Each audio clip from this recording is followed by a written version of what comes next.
nothing.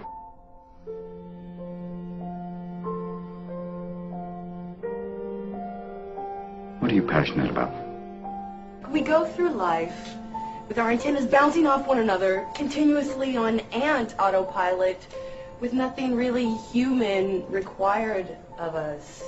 Stop, go, walk here, drive there. All action basically for survival, all communication simply to keep this ant colony buzzing along in an efficient, polite manner. Here's your change. Paper or plastic? Credit or debit? You want ketchup with that? I don't want a straw. I want real human moments. I want to see you. I want you to see me. I don't want to give that up. I don't want to be an ant, you know?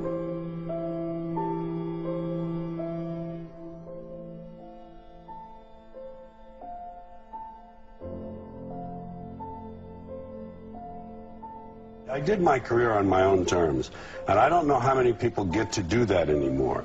I think there are too many expectations, there are too many pathways and rules, and true rebels don't seem to be around very much. So what would you say to a 20-year-old then? What would you say? I would say do what you love, do it well, and if people pat you on the back for it, you got it.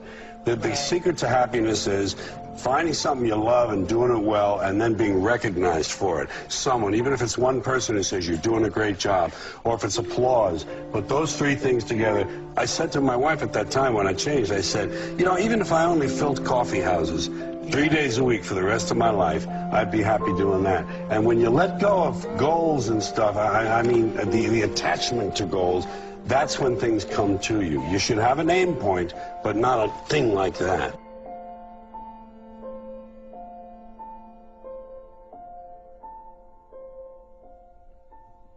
Everybody's running around trying to save the planet. The planet doesn't need that. The planet will take care of itself. People are selfish, and that's what they're doing, is trying to save the planet for themselves to have a nicer place to live. They don't care about the planet. People think nature is outside of them. They don't take into them the idea that we are part of it. They say, oh, we're going for a nature walk. We're going to the country because we like nature. Nature's in here. And if you're in tune with it, like the Indians, the Hopis especially, the balance of life, the balance, the harmony of nature, if you understand that, you don't overbuild. It's a symphony. Everybody's in the band, you know? It's not just one group.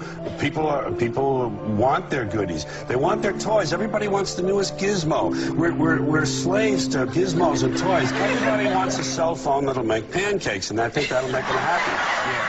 There are places that are going to go with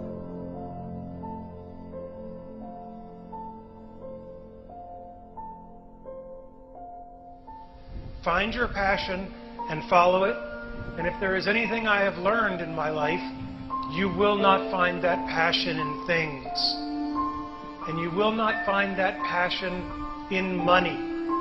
Because the more things and the more money you have, the more you will just look around and use that as the metric, and there will always be someone with more.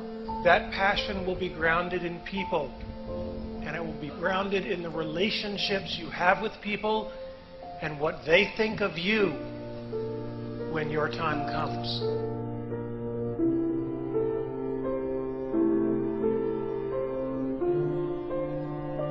We are actually soft-wired to actually experience another's plight as if we are experiencing it ourselves.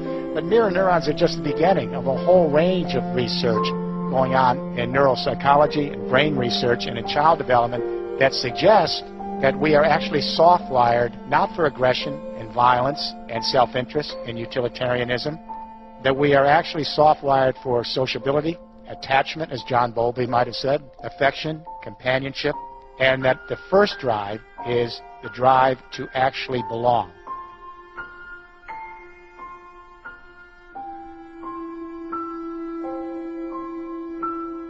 What we are trying during all these discussions and talks here is to see if we cannot radically bring about a transformation of the mind. Not accept things as they are, but to understand it, to go into it, to examine it, give your heart and your mind with everything that you have to find out a way of living differently.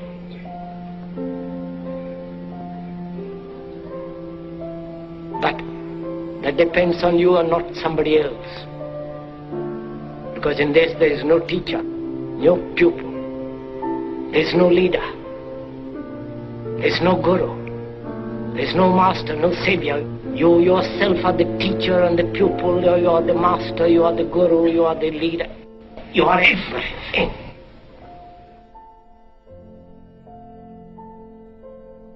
And to understand is to transform what is. They are afraid of new ideas.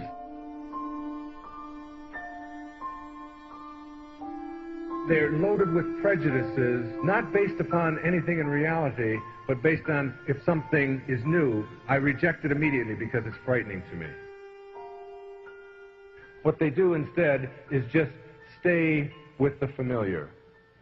You know, to me, the most beautiful things in all the universe are the most mysterious.